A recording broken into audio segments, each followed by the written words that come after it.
Story 1. When I was younger, over 25 years ago as a teenager, I would meet random strangers from the internet because I wanted to make friends. I experienced a few really bad and risky situations, yet I continued to meet people. Story 2.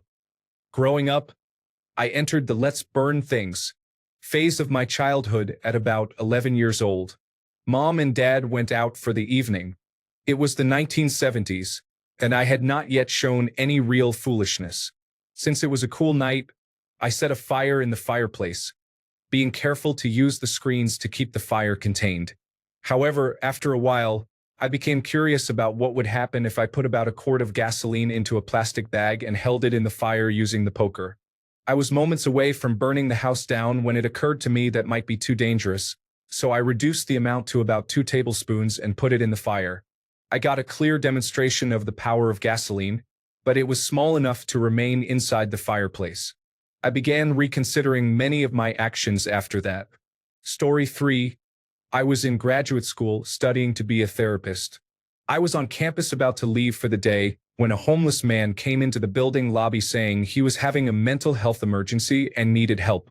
I think he came in because the building was named something like College of Health Studies, so he assumed we offered care. He had already walked a long way to get to us, and it was over 100 degrees outside. He planned to walk to the emergency room, which would have taken him a very long time on foot. I felt bad we couldn't help him and didn't want him to walk even further in that heat wave. Instead of calling an ambulance, I offered to drive him.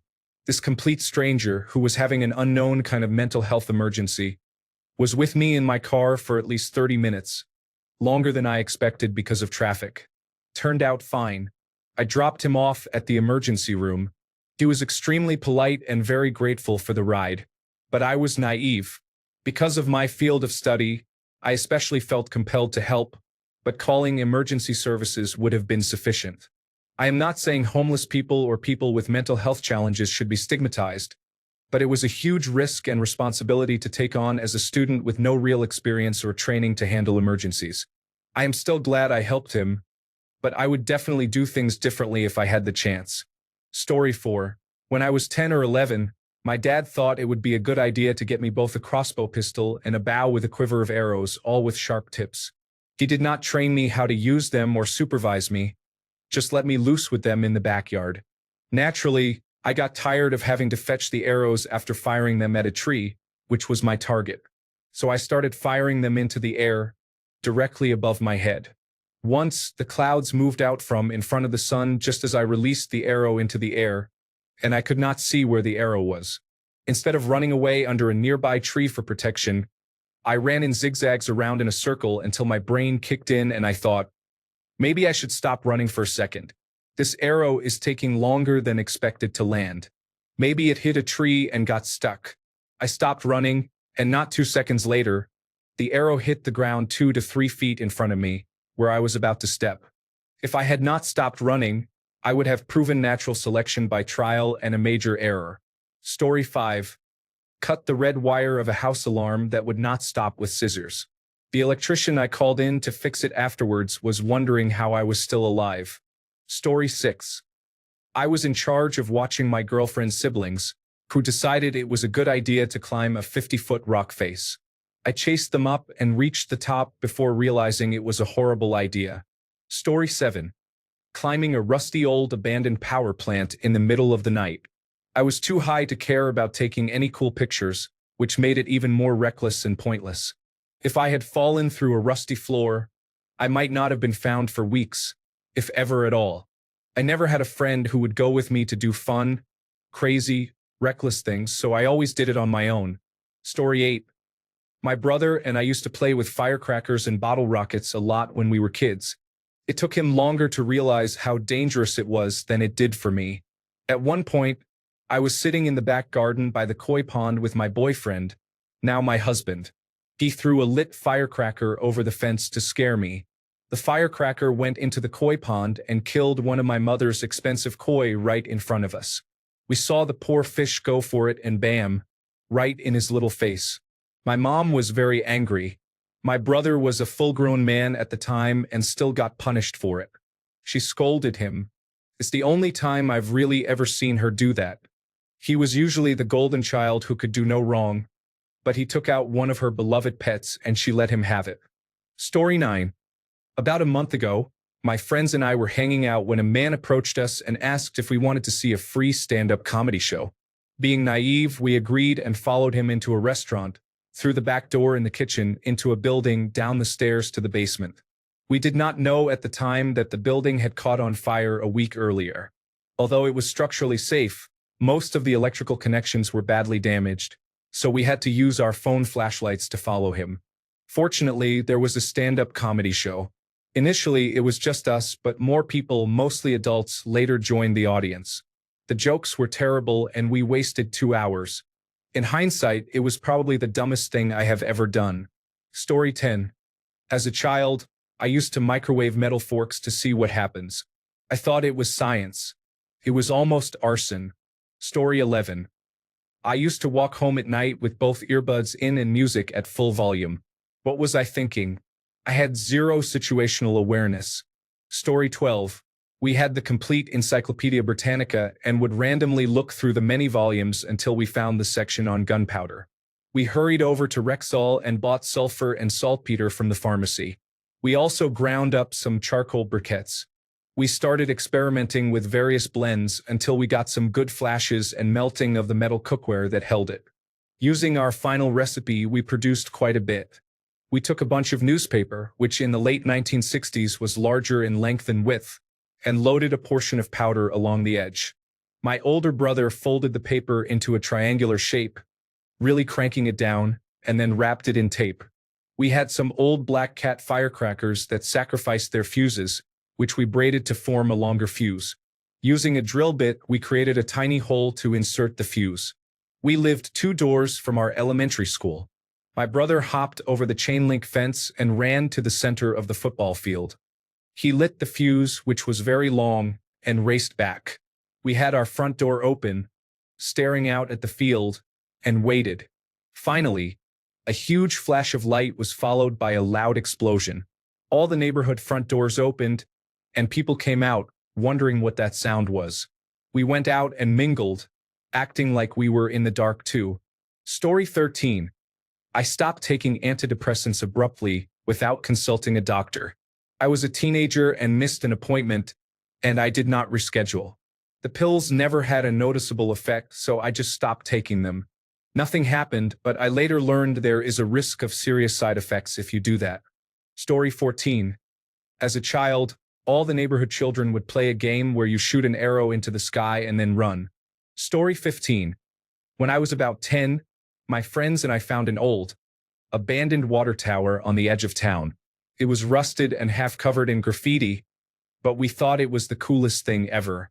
We climbed inside using a sketchy ladder that was barely bolted to the wall all the way to the top. No harnesses, no safety gear, just pure dumb confidence. We would hang out on the ledge like it was a clubhouse, feet dangling over a 60-foot drop. Years later, I drove past it as an adult and realized just how dangerously stupid that was. One slip and we would have been done.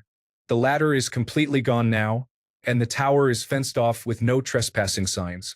It is wild to think we were just a few bad decisions away from serious injury or worse, and thought nothing of it at the time. Story 16. I went through my entire pregnancy not knowing I had a velamentous cord insertion. It is not very dangerous for me, but incredibly dangerous for my baby. It is usually detected during ultrasounds, but despite having at least 5 ultrasounds, no one noticed. Velamentous cord insertion occurs when the umbilical cord attaches incorrectly to the placenta, leaving all the blood vessels exposed during pregnancy. If the baby scratches the blood vessels or they are accidentally nicked when breaking my water, the baby could bleed severely. Thankfully, I had a very positive birth experience. I am now 1 week postpartum, and my baby is very happy and healthy. Part of me is thankful I did not know earlier because there is no cure for this condition. They simply monitor closely and hope for the best, so knowing beforehand would have caused me much more stress. Story 17. When I was around 19, I worked at Walmart and was still presenting as female. One night, I went to Steak and Shake alone, and a regular customer was there. He was probably a middle-aged scruffy man who recognized me from Walmart and asked for a ride. I said yes without hesitation. He directed me to a dark trailer with no lights nearby, in the middle of nowhere. Thankfully, he just got out and went to his house. I definitely got lucky that he was not a threat. Story 18. Mixing cleaning chemicals together to clean my bathroom with no open windows is dangerous. I learned from that experience, so I am still here. Story 19. I used to inspect building exteriors using a bosun's chair. The plywood chair you sit in is suspended from one rope. Your personal fall arrest harness is hooked up to a second rope using a short lanyard and a rope grab. You must connect the lanyard to the rope before you climb over the edge. While climbing into the chair, it is the only thing that will stop you from falling and injuring yourself severely 30 stories below. I did the job enough times that I became complacent. One time, I rigged everything, climbed over the edge, slipped my feet through the chair webbing, and settled in the chair. Then I realized my lanyard was still clipped to the front of me instead of connected to the rope. A close call. It still took me several years to give up that part of the job. Story 20. I was manic and about to fight someone who claimed they had a knife. They did not, but I believe they did and thought I was so strong and tough that I could beat him. I was very anorexic and severely underweight. Story 21. When I was 18, I wanted to be a model.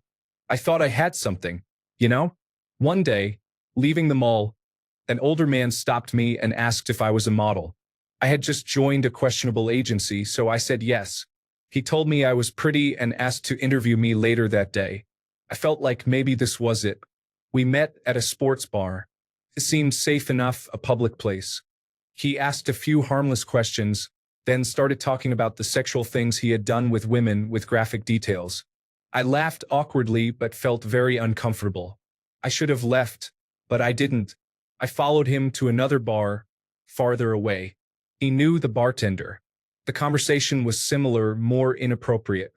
I kept smiling, just trying to stay calm. I didn't know how to say, "I want to go." Then he suggested we go to the beach at night, and I said yes. Nothing happened. He didn't touch me, but my gut was screaming. I finally made an excuse and left. I blocked his number. I still think about that night sometimes, as if it was the night I should have died. I hate how polite I was, how scared I was to just say no. I was young and very lucky. Story 22.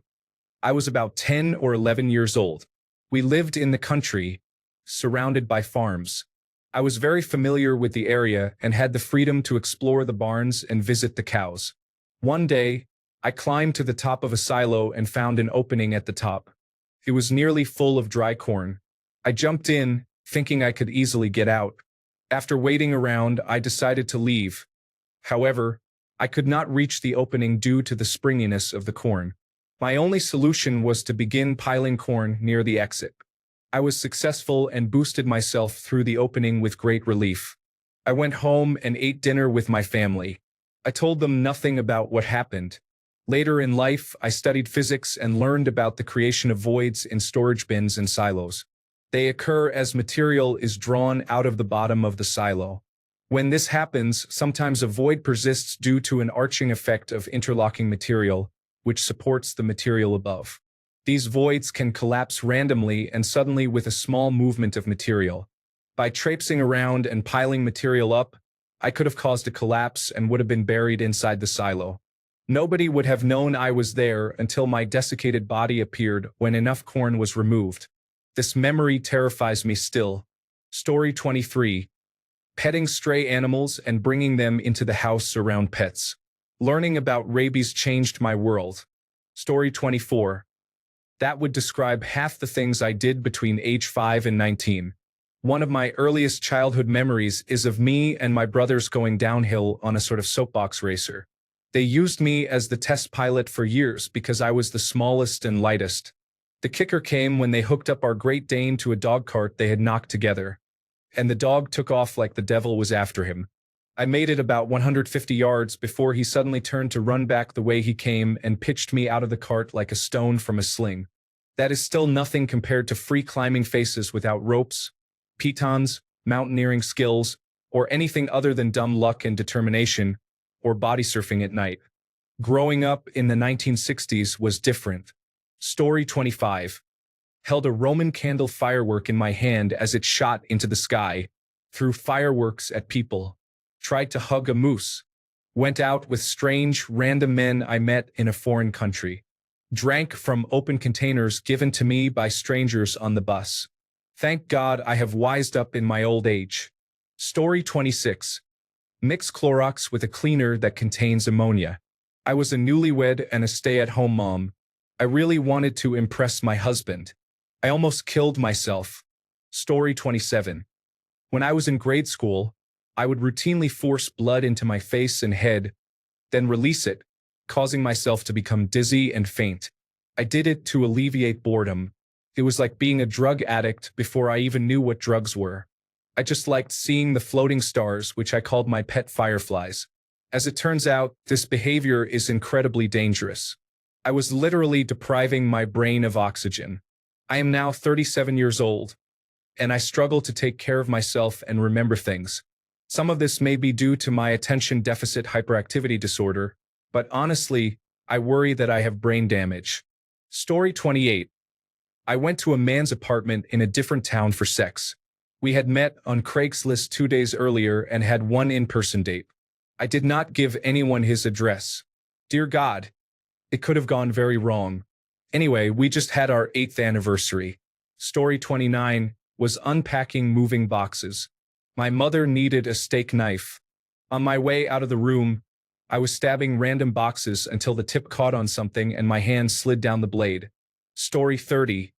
My brother and I were unsupervised with a bow and arrow when we were young. We were firing it over a solid fence to try to get the arrows stuck in a table nearby. We ran low on arrows, so I sent my brother to retrieve the ones we had fired, and I kept firing. Neither of us realized how easily someone could have died that day until years later. Story 31. I used to sneak onto the roof of my old elementary school. I was in middle school at the time but could access it through a path in my neighborhood. I would use a small metal roof over a staircase to climb up and then slide back down. Story 32. I am having a hard time choosing between the many things I did that were dangerous and am too embarrassed to admit to them. I was book smart but street stupid. That is the result of emotional neglect and growing up in the 1970s as the youngest of 6 kids. Story 33. Eating undercooked kidney beans. I had a bunch of dried kidney beans in the slow cooker, and as they expanded, they almost overflowed. I just ate some from the top while they were still pretty firm. I spent the rest of the day on the toilet. Story 34. I had always shot rifles before handguns, and in my mind it was pretty much, rifles fire bigger bullets than handguns, so handguns have to have less recoil, right? Oh, how wrong I was. You see, a 5.56 rifle in some, if not most cases, has less recoil than a 9mm due to a rifle being much larger than a handgun, hence more weight and hence better recoil management. Either way, I ended up dropping the handgun.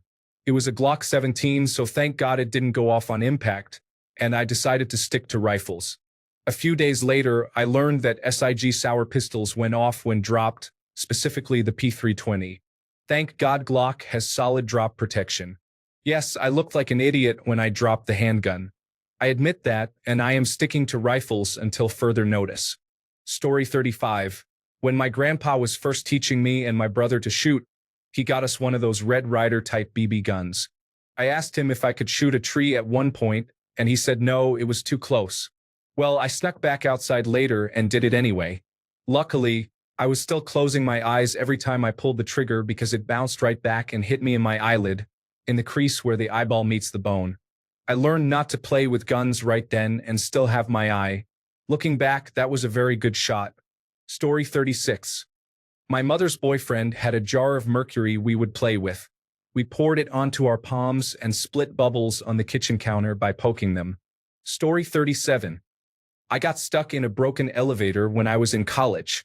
It got stuck between floors, and after about 20 minutes of panicking because the call for help buttons did not work, the doors slid open. I threw my bag out and crawled out after it. The floor was at about chest height, and it took me a good minute or two to squeeze my way to freedom. I know now that if anything had shifted, I would have been seriously injured. I was extremely lucky that the elevator did not move while I was crawling out. They did not close down the elevator afterward. Instead, they performed a poor repair and apparently it got stuck several more times with people inside before I graduated. Story 38. A highline transfer between an oiler and a destroyer. I had no idea it was dangerous to transfer personnel between ships using a bosun's chair, cables, and pulleys. It seemed like a fun adventure until the tense crew on the other side said they would never have taken the risk themselves. Story 39. My chemistry teacher called us on an off day to learn the experiments. We had a dissection experiment happening the next day and all the floral specimens were kept ready. I just asked my friend if we should mix all the chemicals along with the flowers and throw in the sanitizer during the coronavirus pandemic. We handled all these strong skin-dissolving chemicals with bare hands. Was it the lockdown which made us crazy? I don't know. She was down for it. The moment we mixed everything and lit up the matchstick, the whole floor caught fire. I still remember we tried pouring water, but the fire only intensified. We had to use a fire extinguisher to put out the blaze. I went home smelling like a burnt barbecue. Now I wouldn't even dare to touch those strong chemicals. Story 40. Met a stranger from the internet out in the desert and let him teach me, approximately 29-year-old female, how to climb rocks. Turned out to be an excellent choice, as he is a great person and a great mentor. But what was I thinking? Story 41. My friend and I were total idiots back then.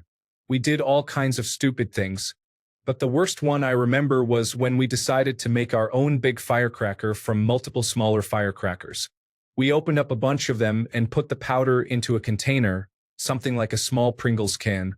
Somehow, we thought it was a good idea to mix pebbles and BB gun pellets into it as well. We put in a fuse, which was way too short, and were proud of our work. Thank God this dangerous shrapnel bomb did not go off for some reason. Back then, we were very disappointed, but now I am kind of happy we were not successful. Story 42. When I was a child, I saw some teenagers sliding down the hallway by sitting on the handrail and sliding down. I lived on the highest floor, which was the 5th. One time, I copied one of their positions and got scolded by my aunt. I later realized it was actually dangerous, especially since I was a child. Imagine if I had slipped, lost my grip, or tried a different position. I could have fallen badly and sustained a serious injury. Story 43. Went to explore a rusting hulk of a barge below decks through closed hatches. Found out later the oxygen concentration can go as low as 10%, which is fatal with very little warning. Story 44. I used to go onto the roof of my house in the summer to stargaze as a child. I did not realize how dangerous it really was. Story 45. As a teenager, I emptied firecrackers and built, well, bigger firecrackers. Today, I look back on this and think, I want to punch sense into my younger self. Story 46. After making toast as a child, I would stick a knife in the toaster to fish it out, often while it was still connected to the power. Sometimes I remember this and feel a chill at how badly that could have ended. Parents, please teach your children how to do things they do not know. And please tell them to never stick a knife in a toaster. Story 47. I was a kid, less than 5th grade. I left my lunch at home, and it had been in the refrigerator all day. My chips felt stale and cold, so I popped them into the microwave. I started hearing sounds like lasers and saw blue arcs of electricity. I opened that door very quickly. That is how I learned chip bags have aluminum in them. Story 48. I was driving out of my neighborhood one day, waiting to turn when an older man, probably in his 60s, with a cane appeared and was crossing the street. He noticed I was waiting to turn, gave a little wave, and jogged so he wouldn't hold me up. His cane caught on something and he fell. I immediately jumped out of my car and ran to help him up. He was okay and, after a couple of seconds, got up without any injuries. It was only after I got into my car that I realized how dangerous that could have been if it had been some sort of tactic. I, a 21-year-old female at the time, was alone, left my car door open in a hurry, car still running, to help an unknown man. If this had happened again, I would still help him but would definitely be more cautious. I still see him watching around my neighborhood with his cane to this day. Story 49. headspace, and timing on a 0.50 caliber. I knew how to do it because of my job, and I understood it was extremely critical. I saw firsthand how crucial doing it properly was. In aviation, we take everything seriously when it comes to maintenance. So, when I was sent to the ground 0.50 range, it was already second nature to properly use the weapon. Unfortunately, it was a shared range. The crew next to mine from another unit were unfamiliar with an M2 machine gun. Long story short, they messed up headspace and timing, and a round cooked off early. The timing hit the firing pin while the bolt was riding forward, causing the entire receiver to explode in their face. This was the first time I actually saw a 0.50 caliber gun fail in real time, not counting a runaway gun. For reference, I worked on the XM296 and M3P weapons platforms, which are just modified Browning M2 machine guns. Story 50. Freshman year of college, 1980. I went home with a cute guy I barely knew. We had just danced and chatted a few times at a club. He turned out to be an Islamic radical who made me listen to his unhinged political ramblings all night. Fortunately, at daybreak, he drove me to campus and dropped me off. He could just as easily have killed me, and no one would have known where to start looking. Story 51. I patted many stray cats in a country I later found out had rabies. Luckily, cats like me, so I did not get bitten. Story 52. My high school bullies were people I called my friends. I put myself in a number of risky situations with them, such as committing crimes and getting blackout drunk. I am glad nothing terrible happened, and I cut ties with them all after graduating. Story 53. Once my friends and I mix cocaine in our drinks, it turns into another compound called coca-ethylene, which is more dangerous than using either drug alone. Story 54. Letting snakes, rats, or insects bite and chew on you might impress others, but it is a good way to get a serious infection. Just because it looks cool does not mean it is smart. Be safe. Story 55. My eating disorder when I was 13 to 16 caused a lot of physical damage to my body, and much of my body's development probably did not fully occur. This is a big reason to remember to eat consistently and healthily. Story 56. Riding my bike with headphones on, I did not realize how much I was missing until a honking car scared me half to death. Story 57. I used to climb on top of an above-ground cement water tank at the back of my parents' house. I would sit up there for hours.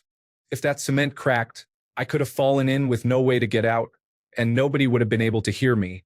Story 58. Going on a reenactment several hundred miles away in a car when I was 15 with a man I did not know. He got me drunk over the weekend with 12 cans of strong beer. On the drive home, we had to briefly stop at his flat, so I was in there alone with him. Luckily, I was not hurt or worse. Story 59. My friends would get into cars with strangers, and this was in the early 2000s. I guess it does not matter the year. A teenager or someone in their early 20s will do the same thing. Walking late at night as a solo female traveler, I have done it more times than I can count. I do look around me, but it is still very risky. Story 60. When I was 8 years old, I was playing with fire literally with my cousin, who was 11 years old, and I managed to set my hand on fire. Story 61. The limousine driver at my apartment complex offered us kids a ride in the limousine up the hill. A group of us got in because it was a limousine. The limousine driver lived in our apartment complex, so we got off safely, and it was an experience. Parents were not happy at all. Story 62. I rode my motorcycle while still under the influence of LSD, and a bird almost flew into me. Also, a car was on fire in the parking lot while I was working, and I was coming down from LSD. I managed to call the fire department, but the fire was near the fuel tank. Story 63. When I was a child, the other children from across the street made me eat random berries, saying they were edible. Story 64. I used to clean with undiluted 6% bleach without gloves, mask, or ventilation. I used to wonder why my skin and eyes hurt so much. Story 65. Went walking from the Archaeology Museum in Naples, Italy, and got hopelessly lost. We were led to a safe part of town by a kind expatriate woman from our country who happened to see us. We were informed that 9 Cosa Nostra families operate in the city. We passed restaurant bars with 0 customers at noon, which are money laundering fronts. She was truly frightened for us. It was interesting to see the ancient parts of the city with tiny doors set into enormous doors leading to beautiful private courtyards. That museum is still my favorite experience I have ever had on vacation. Story 66. When I was 6, I was walking home from school, and my friend and I played with electrical equipment on a construction site. I am glad I did not die. Story 67. Jumped over a wall in Yorkshire. I was raised in Lincolnshire. Thanks a bunch for sticking around till the end of the video. Remember to subscribe, and until next time, stay awesome and goodbye.